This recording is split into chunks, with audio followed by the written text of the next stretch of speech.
Hello दोस्तों, आप लोगों का स्वागत है मेरे चैनल पे। आज हम लोग का दूसरा लेक्चर है जिसमें हम लोग देखने वाले हैं नाट्य शास्त्र का संक्षिप्त परिचय। ठीक है, तो बिना टाइम वेस्ट किए हम लोग स्टार्ट करते हैं। अ, ग्रंथ का नाम है नाट्य शास्त्र। तो नाट्य शास्त्र के रचयिता कौन है? भरत मुनि है, और जो कि पहली शताब्दी में लिखा गया ग्रंथ है। और कुछ विद्वानों के अनुसार ये भरत का अर्थ अभिनेता शब्द से कहा है। ठीक है। और ब्रह्मा के 100 पुत्रों में से एक माना जाता है भरत मुनि को। तो चलिए स्टार्ट करते हैं। भरत मुनि का नाट्य शास्त्र अभिनय कला के साथ साथ संगीत का भी अति महत्वपूर्ण ग्रंथ है। ये अभिनय और नाटक के साथ साथ होने के साथ साथ ही संगीत का भी महत्वपूर्ण ग्रंथ है नाट्य शास्त्र। ठीक है। यूँ तो नाट्य शास्त्र का मुख्य विषय नाट्य अर्थात अभिनय कला है। ठीक है। परंतु इसमें नाट्य के अंतर्गत आने वाले सभी विषयों जैसे ज्ञान, शिल्प, कला, योग या कर्म सभी का वर्णन है। इसलिए संगीत भी इससे अछूता नहीं है, बल्कि संगीत नाट्य का प्रधान अंग है। हम लोग जो इम्पोर्टेंट पॉइंट रहेगा वो अपन लेके चलेंगे दोस्तों। ठीक है, लेकिन ये पढ़ना भी ज़रूरी है आप लोगों को। भरत मुनि के ही शब्दों में गीत नाट्य की सैया है।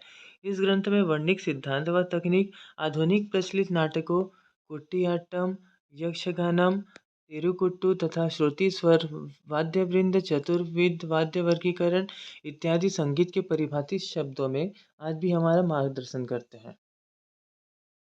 तो दोस्तों देखो, चतुर्विध वाद्य वर्गीकरण की बात करें तो नाट्यशास्त्र और अन्य ग्रंथकारों ने दिया हुआ है। और उसके बाद पंचवाद्य की बात करें हम लोग तो संगीत चूड़ामणि है। ठीक है। और संगीत मग अगर त्रिविध की बात करें तो संगीत मकरंद का है। ठीक है।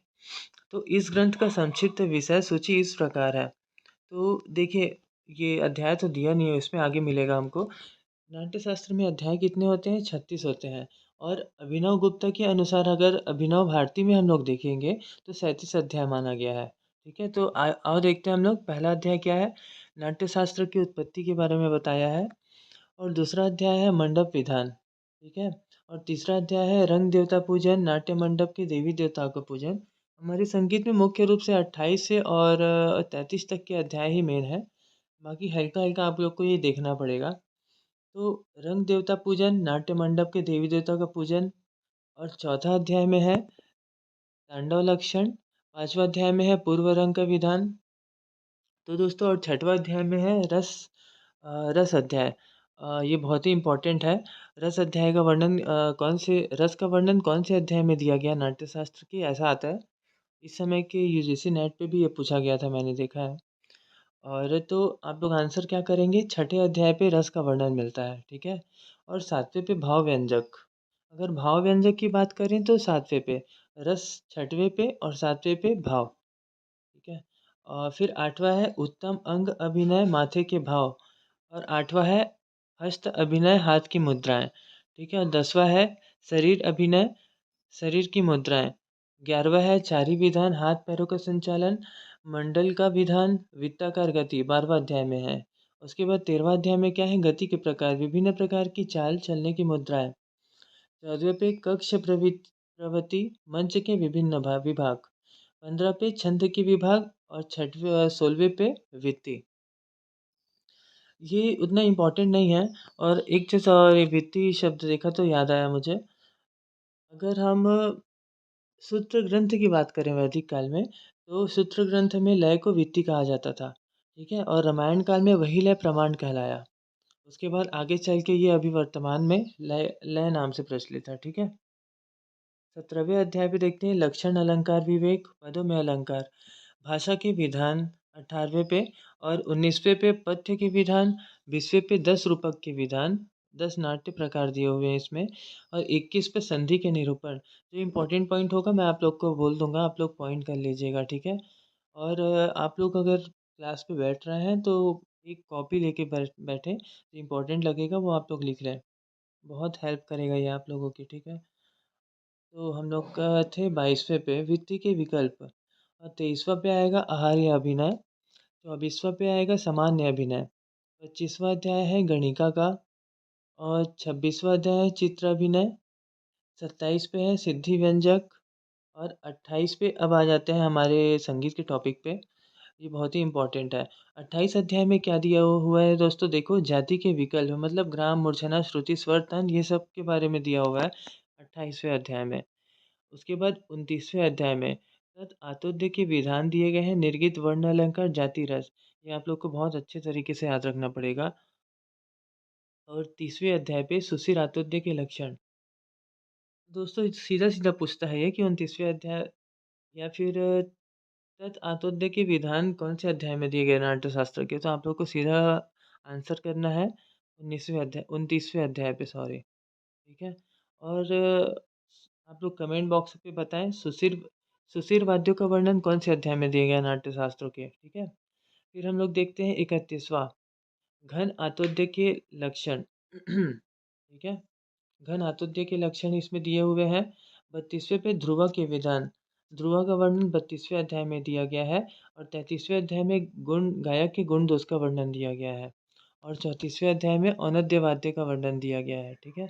35वें में भूमिका का विन्यास, चरित्रों की भूमिका का बंटवारा, नाट्यशाप अध्याय, गुह तत्व कथन अध्याय और नाट्य के गुप्त सिद्धांत जो कि अभिनव गुप्त ने अभिनव भारती में माना है, ठीक है। हालांकि नाट्य शास्त्र के हिसाब से 36 अध्याय है, लेकिन जब अभिनव गुप्त ने उसकी टीका लिखी तो उन्होंने 37 अध्याय कहा, ठीक है। नाट्य के गुप्त सिद्धांत को भी ऐड कर दिया 37वें अध्याय में। तो हम लोग आगे बढ़ते हैं दोस्तों। इस प्रकार 28 से 34वें अध्याय तक 6 अध्याय संगीत शास्त्र के साथ सीधा सीधा संबंध रखते हैं।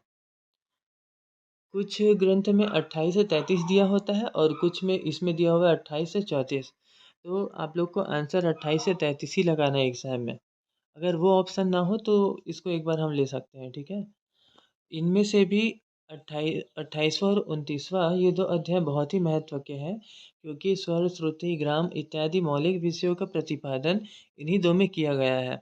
रस और भाव का निरूपक, देखो यहाँ पे आ गया, रस और भाव का निरूपक छठा और सातवां अध्याय में दिया गया। मतलब रस का वर्णन छठा अध्याय में दिया है और भाव का निरूपक सातवां अध्याय में दिया गया है। ये दोनों ही संगीत के भाव पक्ष के लिए बहुत उपयोगी हैं। नायक नायिका भेद का विवरण तथा छंद का निरूपण भी संगीत के लिए महत्व रखते हैं, क्योंकि विभिन्न रागों के भाव रूप का संबंध नायक नायिका भेद से जोड़ा जा सकता है। और छंद के साथ तो ताल का अटूट संबंध है ही, ठीक है। आप लोग को समझ आ गया होगा दोस्तों कि एग्जाम में कैसे पूछने वाला है। अब देखते हैं नाट्य शास्त्र में संगीत। तो थोड़ा सा एक एक अध्याय के बारे में देख रहे हैं हम लोग। यहाँ से पूछेंगे ये, तो ये ग्रंथ आप लोग को अच्छे से तैयार करना है। तो 28वें अध्याय के प्रारंभ में भरत स्वर, वाद्य व ताल तीनों पक्ष से संबंधित लक्षणों का वर्णन करते हैं। इस अध्याय में स्वर, श्रुति, ग्राम, मूर्छना, तान, साधारण स्वर तथा जाति का भी वर्णन है, ठीक है। फिर 28वां देख लिया दोस्तों। 29वें अध्याय में वर्ण, अलंकार, गीति, धातु तथा निर्गीत के प्रकारों के बारे में बताया गया है, ठीक है। निर्गीत के बारे में प्रकार दिए हुए हैं, यहाँ पे देखते हैं। अश्रवण, आरंभ, वक्त्रपाणि, संघोटन, मार्गसरित, लीलाकृत, कनिष्ठासारित, मध्यासारित, ज्येष्ठासारित का वर्णन है। और गीति के बारे में भी देख लेते हैं।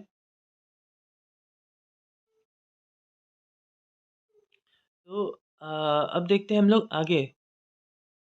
30वें अध्याय में किस चीज़ का वर्णन है, तो सुशीर वाद्यों का वर्णन दिया गया है। और 31वें अध्याय में कला, लय, विभिन्न ताल और उनका विवरण दिया गया है।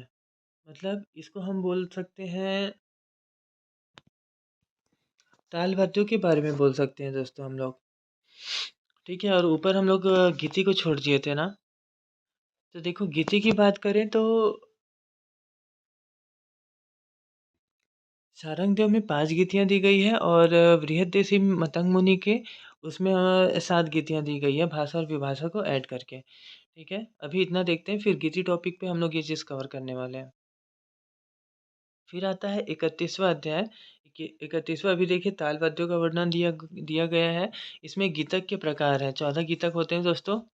वर्धमान, असारित, पाणिक, छंदक, चतुष्पद, मद्रक, अपरांतक, प्रकरी, अलोप्यक, आवर्ण्यक, रोविंदक, उत्तर, ये सब होंगे, ठीक है। आदि का वर्णन है।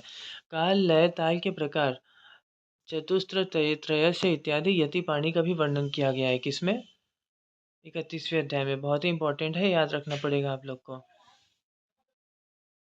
लास्य के प्रकार: स्थित पाठ्य, आसीन पठ्य, पुष्पगणिका, प्रच्छेदिका, त्रिमुधका, सैंधव, द्विमुद, उत्तमोत्तमम, उक्त प्रयुक्त का भी वर्णन विवरण दिया गया है। ठीक है। और 32वें में ध्रुवा के भेद तथा इनके उदाहरण और द्वंद्व विधि पंचविधि गान गायक वादकों के गुण का वितरण है। मेन पॉइंट आप लोग को याद रखना पड़ेगा जो मैंने बता दिया। जैसे ध्रुव का वर्णन कौन से अध्याय में? 32वें अध्याय में। ये आप लोग छोड़ सकते हैं, द्वंद्व विधि पंचविधि ये सब। और फिर लास्ट देखते हैं दोस्तों 33वां अध्याय। 33वें औनद्य वाद्यों की उत्पत्ति, उनके अंग प्रत्यंग भेद और वादन विधि, इनके वादन की जातियाँ, वादकों के लक्षण इत्यादि का विवरण दिया गया है। ठीक है। 33वें अध्याय में क्या दिया हुआ है? गायक के गुण दोष को भी आप लोग नहीं भूलेंगे, आप लोग को भूलना भी नहीं है, बहुत इंपॉर्टेंट है वो। तो यही से हमारा नाट्यशास्त्र ग्रंथ समाप्त होता है दोस्तों। आप में से जितने लोग नए हैं चैनल को सब्सक्राइब कर लें और हमें भी सपोर्ट करें ताकि हम और भी वीडियो अच्छी अच्छी ला सकें आप लोग के लिए। तो अगली वीडियो में मिलते हैं दोस्तों, तब तक के लिए आप लोग को बाय।